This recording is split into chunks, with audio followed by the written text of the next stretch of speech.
there's a lot of mythology I look into, a lot of fantasy-based stuff.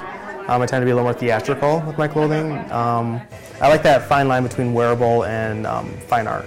So I call it the fine art line of fashion. Is basically what I always call my philosophy. This is actually a garment. This is not a print. This is hand painted this year. So my artist is Zhao Wuqi, and he was a Chinese painter from 1920 to just last year he passed away. He was like 9 million years old. Probably 97, but you know. He left China at a very young age to pursue art in France because in China the communism was taking over and he didn't want to be forced to paint certain things. So he left he was one of the few painters that escaped China during that time period and went to Paris and worked with Degas, Monet, the Impressionist painters. And so he went with more of an abstract, so he would just do very loose strokes, or he did what they call lithographs.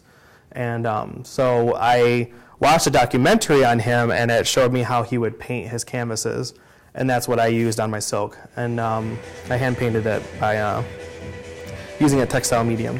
So the fabric remains its like softness, but it doesn't get stiff, like if I use like acrylic paint or oil paint. So using a textile medium, there's a certain way of painting with that. You have to start with the lightest color first, and then you build upon it. Because they don't mix, and you can't cover a dark color with a light color like you could with acrylic or oil. So it posed a couple challenges, but my minor's in art at school, so that wasn't hard for me to paint. Excellent.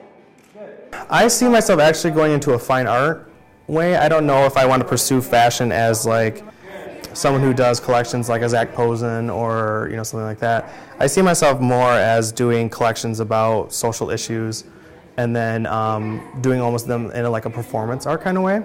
So I would like just do a collection, I would set it up, and then I would portray it. I see myself more as an artist than I see myself as like the fashion designer, like a Michael Kors. I don't want to do 16-hour days and like basically live, eat, and breathe my company. I want to have like a life too. So I see myself, I'm probably going to pursue an art MFA and then take my sewing and use my sewing as my medium for my career. And then I want to teach when I'm old and can't do anymore. So.